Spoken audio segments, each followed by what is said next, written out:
Dje kemi realizuar një vizitë pune në Universitetin e Malit të Zi në Podgoricë.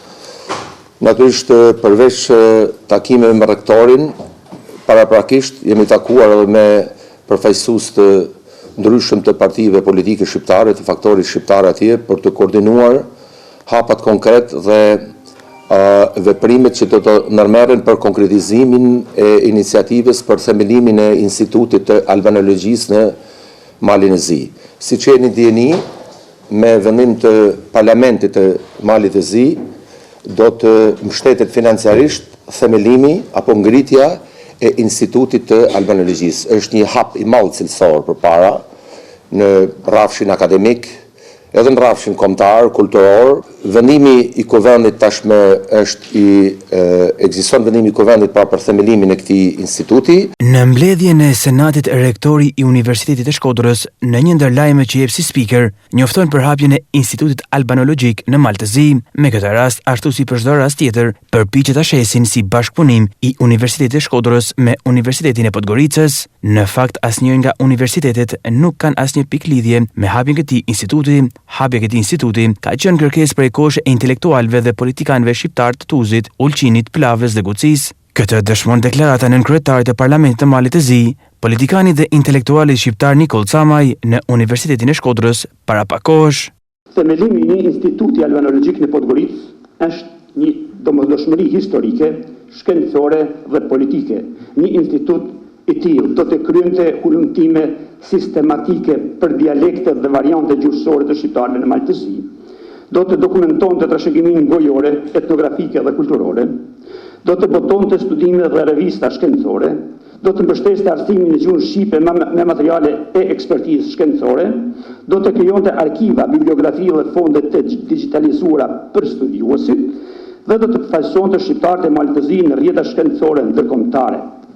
Nga Meshari Buzuku deri te alfabeti i manastirit, gjuha shqipe ka qenë element unifikues dhe faktori pandashëm historisë sonë kombëtare. Kjo kërkesë e çmotshme e intelektualëve shqiptar në Malë të Zi u bë mundur pasi në qeverinë dhe kuvendin e këtij shteti u përfshin disa nga këto figura shqiptare në postë të rëndësishme si kryeministër, nënkryetar kuvendi dhe ministra. Asnjë ndikim dhe rol nuk ka patur dhe nuk ka Universiteti i Shkodrës dhe qeveria shqiptare në këtë vendim të shtetit malazez. Tentativa e rektorit Gjuraj për ta publikuar nga mbledhja e Senatit nuk është asgjë tjetër përveç se një shtesë falso dhe gënjeshtër e rrallës. Edhe ky njoftim vjen si vlerë e shtuar e mashtrimeve publike në vazhdimsi si gjoja arritje në drejtimin e universitetit nga ky rektor.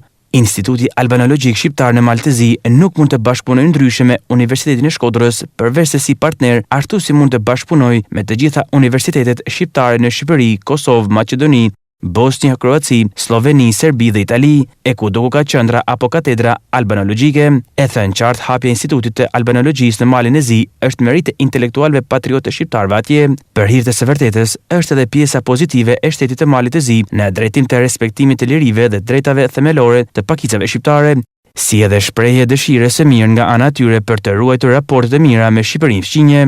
Ky vendim i Kuvendit të Malit të Zi është i rëndësishëm për shqiptarët në Malë të Zi, por edhe për studimet dhe kërkimet në fushën e historisë, kulturës, lëvizje patriotike, zakoneve dhe drejtë zakonore e kanonike, çka do të pasurojë albanologjinë në të gjithë dimensionin kombëtar. Kjo është një vlerë e shtuar në këtë fushë, pasi personalitete të kësaj fushë tek shqiptarët që jetojnë ato treva apo në Europë, Amerikë, Australi dhe Kanada kanë dhënë shumë kontribute studimore dhe kërkimore në fushën albanologjike.